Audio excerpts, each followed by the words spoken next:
अस्सलाम वालेकुम सर, वालेकुम सलाम। कैसे हैं सर? ठीक, बिल्कुल जी जी, थैंक यू सो मच। हम लोग 16 के करीब जो है ना सीट से आगे हैं और हम इससे बहुत खुश हैं।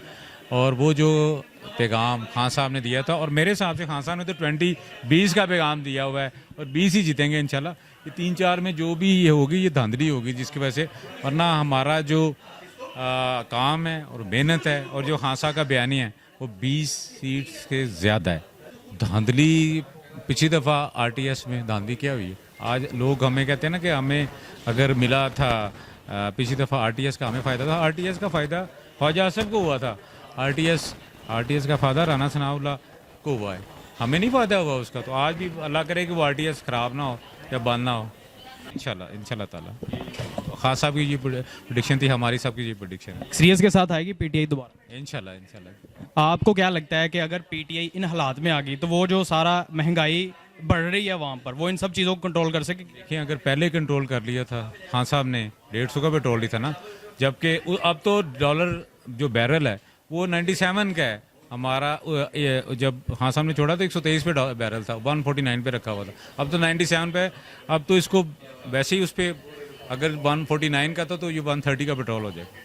अस्सलाम वालेकुम जी वालेकुम सलाम। कैसे हैं सर आप? अल्लाह का शुक्र, आप सुनाए खैरियत? अल्हम्दुलिल्लाह मैं ठीक। क्या कहना चाहेंगे? जी कहना क्या चाहेंगे, आपके सामने नज़र आ रहा है लूटों को और चोरों को जो आवाम ने मुस्तरद किया। आज इन्होंने अपना पूरा सिस्टम और पूरी फोर्स, पुलिस क्या, इलेक्शन कमीशन क्या, पूरा जोर लगाया। वोटर लिस्ट के अंदर इतनी बेज़ाब्तगी हैं। मैं खुद पोलिंग स्टेशन को देख रहा था, 2 यूनियन काउंसिल्स के।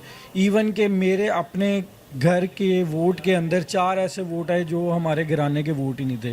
दूसरा, जब हम प्रिजाइडिंग ऑफिसर्स के पास जा रहे थे, उन्हें कह रहे थे कि ये वोटर बोगस हैं, तो वो हमारी सुनने को तैयार नहीं थे। इवन के एक ऐसा एक्सपीरियंस आज पहली दफ़ा हुआ है कि मेरे वालिद साहब वोट कास्ट करने के पहले उन्होंने कहा जी आपका ये ब्लॉक कोड नहीं है। दोबारा बाहर आया, हम उनके साथ अंदर गए तो जाके जब देखा तो असल कहानी ये पता लगी कि उनकी जगह वोट कास्ट हो गया हुआ है। खैर, हमने वो वोट भी चैलेंज किया। ऐसे 50 वोट हमने एक पोलिंग बूथ से चैलेंज किए हैं।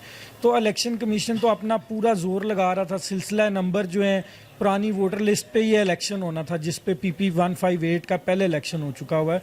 मैंने यहाँ पे PP 158 को पहले भी यूनियन काउंसिल को डील किया था। हम लिस्टें देख रहे थे, ब्लॉक कोड्स की जो लिस्टें हैं उसके सिलसिला नंबर जो थे लास्ट लिस्टों में 593, 693 थे। अब जो लिस्टें इन्होंने हमें दी उसमें 120 सिलसिला नंबर थे, 123 थे।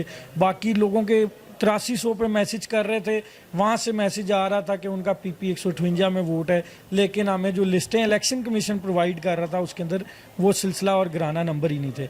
एक घर के 18 वोट हैं तो इन्होंने 2 कर दिए और 16 उन्होंने DHA मुख्तलिफ जगह पे।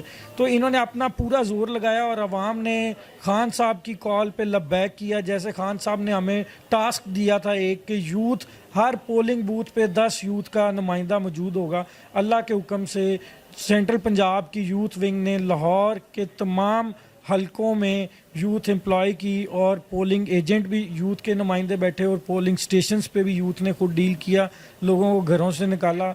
मैं अपनी तमाम यूथ सेंट्रल पंजाब का शुक्रिया अदा करता हूँ कि उन्होंने आज बहुत अच्छा काम किया। पाकिस्तान जिंदाबाद।